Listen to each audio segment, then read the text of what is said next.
যুবকদের যৌবন হেফাজতের সমাধান কি, মানে হেফাজতের উপায় কি? যৌবন হেফাজত করা যুবকদের জন্য এটার মতো কঠিন আরেকটা কাজ আজকের যুগে আর নাই।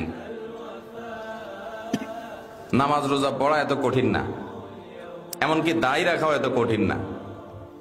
যত কঠিন হলো যুবকদের জন্য যৌবনকে নষ্টামি, নোংরামি এবং জেনা ব্যভিচার থেকে বাঁচানোর মতো কঠিন এরকম আরেকটা। এটা যতটা কঠিন এরকম অন্য কোনটা কঠিন না। আর এই জন্যই নবী করিম সাল্লাল্লাহু আলাইহি ওয়াসাল্লাম বলেছেন, মাইয়াদমান লি মা বাইনা লিহিয়াইহি ওয়া মা বাইনা রিজলাইহি আদমান লাহুল জান্নাহ। যারা দুই ঠোঁটের মধ্যবর্তী অঙ্গ অর্থাৎ মুখ এটা, আর দুই পায়ের মধ্যবর্তী অঙ্গ অর্থাৎ লজ্জাস্থান, এই দুইটা জিনিস অর্থাৎ তার চরিত্র এবং তার জবান, এই দুইটার দায়িত্ব যারা নিতে পারবে, নবী করিম সাল্লাল্লাহু আলাইহি ওয়াসাল্লাম বলেছেন, আমি তাদের জন্য জান্নাতের দায়িত্ব নিয়ে নিলাম। তুমি তোমার এই দুইটাকে কন্ট্রোল করো, জীবনে কখনো এগুলোতে কালিমা লাগতে দিও না, এগুলো দিয়ে কোনো পাপ অপরাধ করিও না, হারাম রিলেশন করিও না, কোনো মেয়ের সাথে অবৈধ বিবাহ বহির্ভূত সম্পর্ক, হারাম সম্পর্ক, রিলেশন যেটাকে তোমরা প্রেম বলো, এই জাতীয় সম্পর্ক করিও না।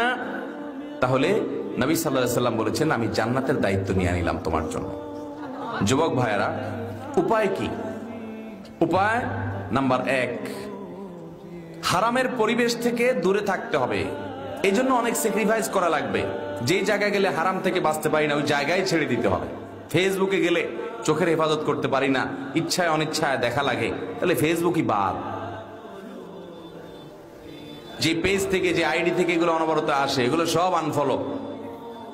না, ফেসবুক বাদ দিয়ে থাকতে পারতেছি না, বহুত চেষ্টা করছি, আবার কদিন পরে ডাউনলোড হয়, তাহলে মোবাইলই বাদ, বাটন ফোনে চলে যেতে হবে। স্যাক্রিফাইস করবেন না আর শুধুমাত্র কিছু আমল করে জিকির আজকার করে জান্নাতে চলে যাবেন। জান্নাতে তো সস্তা না আর মায়ের হাতের মোয়া না ভাই। হারাম থেকে বাঁচার জন্য সংকল্প করতে, যে যুবক নিজেকে হারাম থেকে বাঁচার জন্য চেষ্টা করে বাঁচাতে পারে না, আমি নাম দিই এটা হলো ঢিলা যুবক। ঢিলা, ডাইরেক্ট, যে যেখানে মেয়ে মানুষ দেখছে সেখানে কাইতে হয়ে গেছে, ভিডিও একটা দেখছে তো পাগলের মতো দেখা শুরু করছে ফেলফেল করে, এটা ডাইরেক্ট রুগীর মতো হয়ে গেছে। নিজেদের নিয়ন্ত্রণ করার ক্ষমতা নাই। আর যে হারাম দেখলে নিজেকে সরায় রাখে, না আমি এদিকে দেখবো না, আমি এটা শুনবো না, আমি এই পথে যাব না, আমি হারাম কাজ করব না, সবাই করে আমি করব না, নিজেকে বাঁচায়, সংগ্রাম করে, এর মেরুদণ্ড আছে, এর ভিতরে নিয়ন্ত্রণ শক্তি আছে, কন্ট্রোলিং পাওয়ার আছে। এ হলো আসল যুবক, এ হলো সাহসী, আর ওটা হলো ঢিলা। কথা কি বুঝতে পারছেন? এই জন্য বাঁচার উপায় হলো হারামের পরিবেশ থেকে সরে আসেন।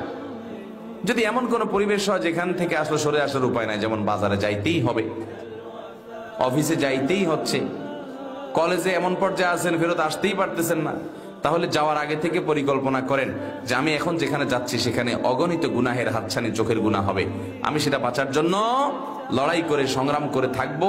এই নিয়ত করে বিসমিল্লাহ পড়ে আল্লাহর কাছে সাহায্য চেয়ে তারপরে বাসাতে বের হন, দেখবেন ইনশাআল্লাহ চোখের গুনাহ অনেক কম হবে।